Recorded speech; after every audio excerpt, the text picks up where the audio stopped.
Je suis maintenant encore en train de faire le carré 19. Je suis rendue à faire 17 mailles avant chaque jeté. Donc, je fais 17 mailles, un jeté, 17 mailles, un jeté, puis ensuite, je tourne.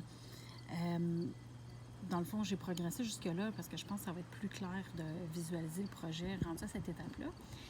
Je ne sais pas si vous voyez en début de rang ici, dans mon fil, j'ai fait mon jeté, mon petit tour ici. Puis je vous montre un peu comment on procède pour faire la suite. Donc, ce que je vais faire, c'est que je vais tricoter 17 mailles à l'endroit avant de faire un jeté. Donc, mes 17 mailles à l'endroit. 1,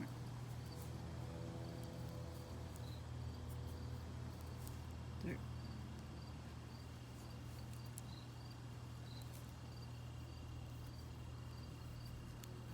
3,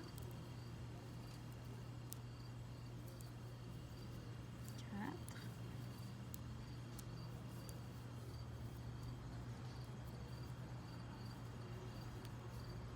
5,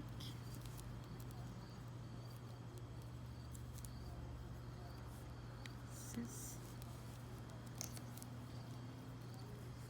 7, 8,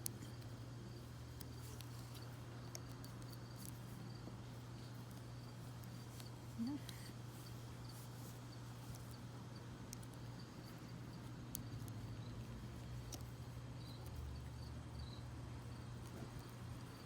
10, 11,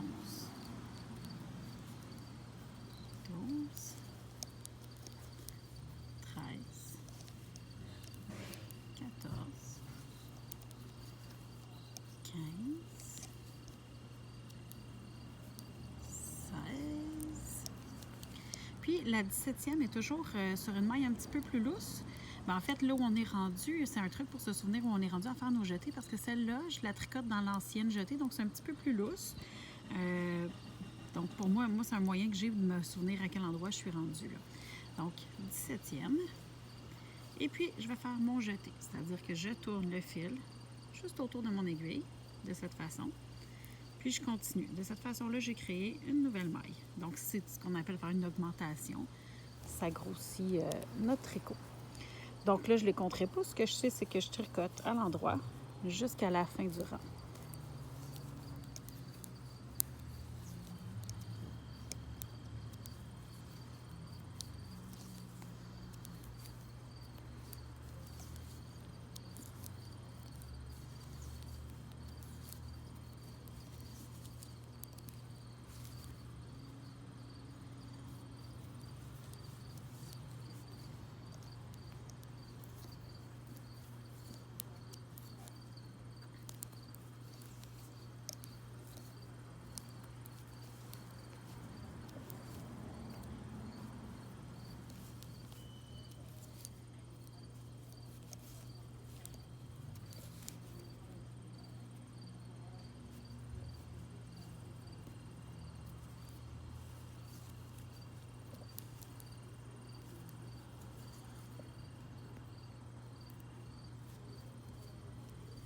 Puis ma dernière maille se fait dans le jeté que j'avais au dernier tour.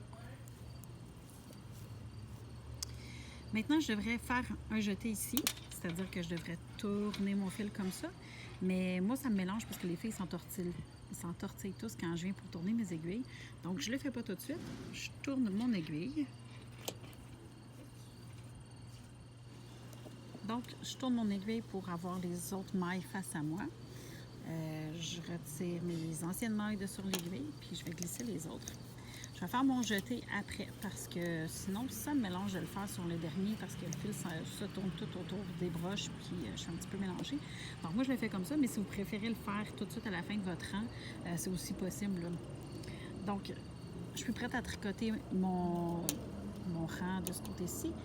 Sauf que ce que je vais faire, c'est que je vais simplement tourner mon fil comme ça autour de mon aiguille. Il est juste un petit peu tourné. Je vais essayer de mettre la caméra pour vous montrer. Là, dans le fond, il est juste passé dans la loupe. Puis, ça, c'était mon jeté de l'autre côté, finalement. Donc, je vais faire mes 17 mailles que je devais faire avant de faire le prochain jeté.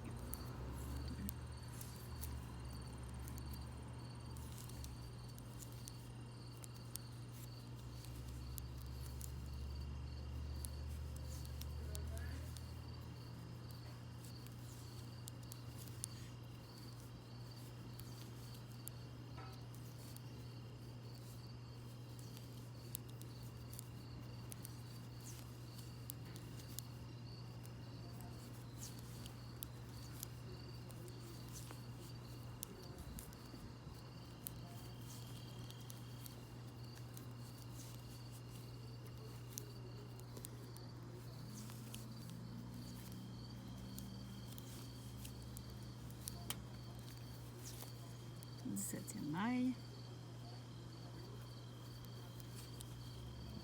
Je fais mon jeté, je tourne le fil, puis je continue.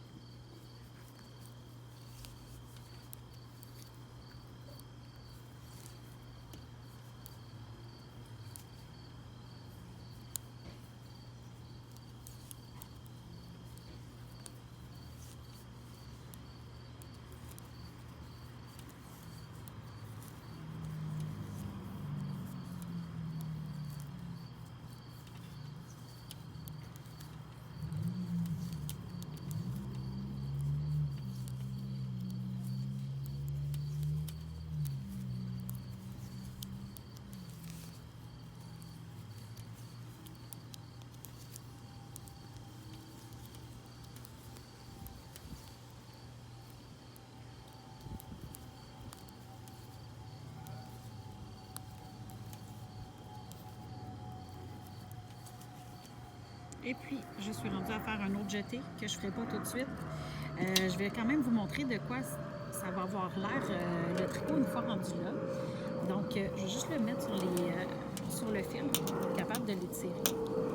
Donc, rendu à cette étape-ci, le tricot a l'air un peu d'un cercle parce qu'il est sur le fil de l'aiguille. Mais une fois qu'il va être bloqué, une fois qu'il va être bien droit, là, ça va faire un vrai carré. Donc, on va pouvoir le mesurer en l'étendant comme ça sur notre plan de travail. Puis on va mesurer dans le fond d'un point à l'autre. Je vais essayer de le mettre plus clair. Donc, en mesurant d'un endroit à l'autre sur notre carré, on va regarder où on est rendu par rapport à nos dimensions. Comme ça. Donc, le motif s'arrête à peu près ici. Donc, je suis rendue à peu près à 9 cm dans mon cas. Là, je sais que ce n'est pas vraiment visible. Donc, j'ai mesuré de cet endroit-là jusqu'à cet endroit-là, ce qui me donne à peu près 9 cm pour l'instant. Moi, mes carrés ont tous entre à peu près 10,5 cm. Donc, je vais me rendre jusqu'à ce que mon carré ait cette dimension-là de chaque côté. Donc, voilà pour le carré 19. Bon tricot!